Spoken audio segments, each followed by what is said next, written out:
Hi, I'm Jennifer Parker, and this is a story about how looks can be misleading, especially when it comes to money and family. For 10 years, I lived a modest life while secretly growing a real estate business. But my brother and his wife lived very differently. Tom and I were total opposites growing up. He loved showing off, fancy cars, expensive clothes, and luxury vacations. I chose to save money, live simply, and invest for the future. Our parents didn't pick favorites, but they had their concerns about both of us. "Jen, you should enjoy life more," Mom would say, watching me use coupons even though I made good money. "You're too young to live like a retiree." Tom married Sarah, who shared his love for luxury. Their wedding was super expensive, with ice sculptures and a famous singer. I wore a plain dress and gave them a nice coffee maker from their registry. Sarah didn't hide her disappointment. "Oh, how practical," she said with a fake smile. "We were hoping for the gold-plated one, but I guess this will do." That's how our relationship started, and it didn't get better.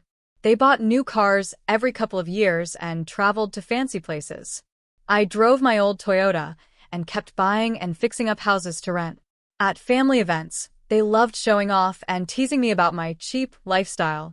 But what they didn't know was that while they were spending, I was building something big. Each house I bought was a smart investment. By age 35, my real estate was worth over $20 million. No one in my family knew. I kept it all to myself. Then came last month's family dinner, when everything changed. Tom and Sarah showed up late, as usual, making a dramatic entrance. "Sorry we're late," Sarah said, holding a new designer purse. "We were signing papers for our dream house, that beautiful old mansion on Maple Avenue." I almost choked on my water. I knew exactly which house they were talking about because I owned it. "It's perfect," Tom said, smiling. 5 bedrooms, a pool, a garden. We had to outbid others, but hey, what's money for if not to win? Mom and Dad looked so proud. "That's great, son. When do you move in?" Dad asked. "Next month," Sarah replied, then looked at me with her usual smirk. Some people just don't get what it means to invest in quality real estate. Right, Jennifer? Still living in that tiny apartment. I didn't say anything. I was thinking about how my company had handled the bidding process in secret. They had no idea they were dealing with me. Sarah wasn't done. "You really should think about your future. Live like a poor person, die like one." Everyone at the table got quiet. Even our parents looked uncomfortable. "Seriously," she continued. "Look at you, cheap clothes, old car, small apartment. Don't you want more? Tom and I believe in living our best life. That's why we deserve that beautiful house." I gave a small smile and reached for my purse. "About that house." But Sarah cut me off again. "Oh, don't worry. You can visit, just wipe your feet. We're putting in Italian marble floors." That's when I decided to tell the truth. I pulled out a folder with the property deed, rental papers, and company documents. "Actually," I said quietly, "we need to talk about your rental terms." The room went silent. I laid the papers on the table. Sarah's smile froze as she stared at the deed, with my company's name on it. I don't understand," Tom said, flipping through the pages. "This has to be a mistake. We worked with Wellington Real Estate Group." "Yes, you did," I replied, handing him my business card. "Wellington Real Estate Group, President and CEO, Jennifer Parker. I started the company 8 years ago. That tiny apartment you always mock? It's one of 60 properties I own in this city." Sarah's face turned pale, and her fancy lipstick stood out even more. "But that's impossible. You're poor. You shop at discount stores." I laughed a little. "Being rich doesn't mean spending money carelessly, Sarah. While you were buying fancy cars, I was buying apartment buildings.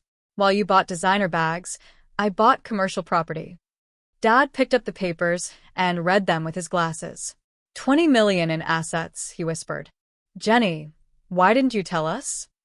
"Because," I said softly, "I wanted to build success quietly. No bragging. No showing off. Just hard work and smart choices, the values you and Mom taught us. I just used them differently than Tom did." Mom had tears in her eyes. I didn't know if it was from pride or surprise. Tom was now scrolling through his phone, probably searching for info about my company. He looked more and more shocked as he read about our success, and the mystery CEO me. "We signed a rental agreement," he asked, sounding stunned. "Not a purchase contract?" "Correct," I said. "The house isn't for sale. It's a luxury rental. You signed the lease. Did you not read the paperwork?" Sarah jumped up, her chair scraping loudly. "This is a trick.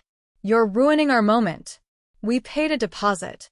"Yes," I replied calmly. "First month's rent and a security deposit.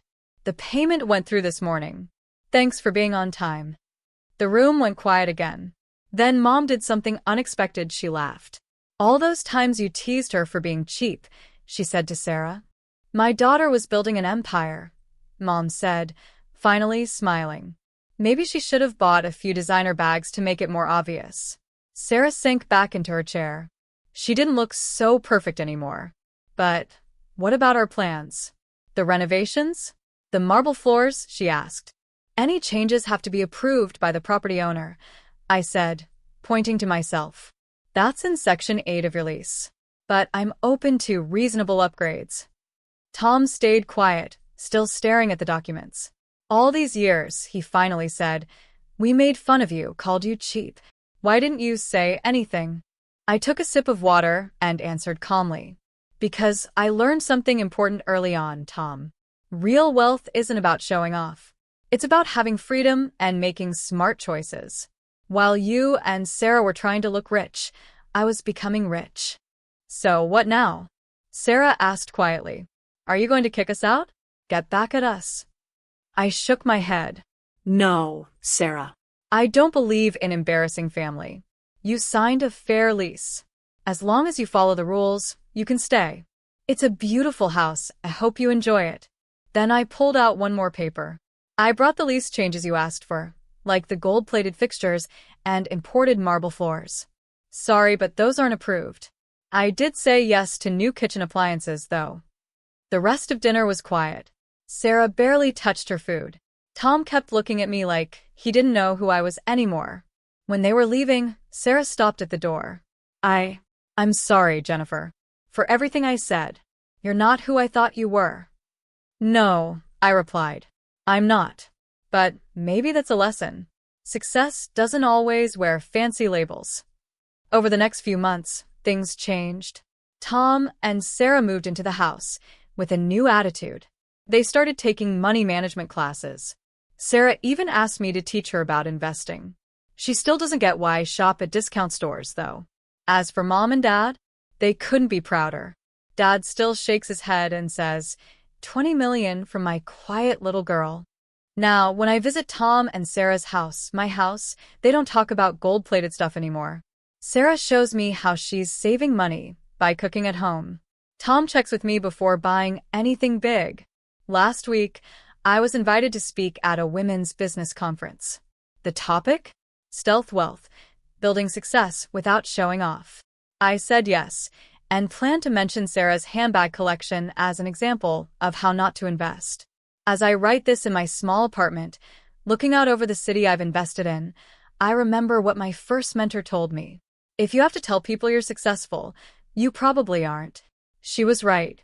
Sometimes, the best kind of revenge isn't about proving people wrong.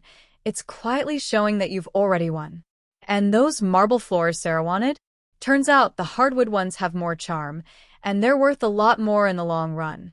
Sometimes, standing up for yourself is hard, but it can also be the most powerful thing you do. If you're dealing with a tough family situation, please remember, you deserve respect.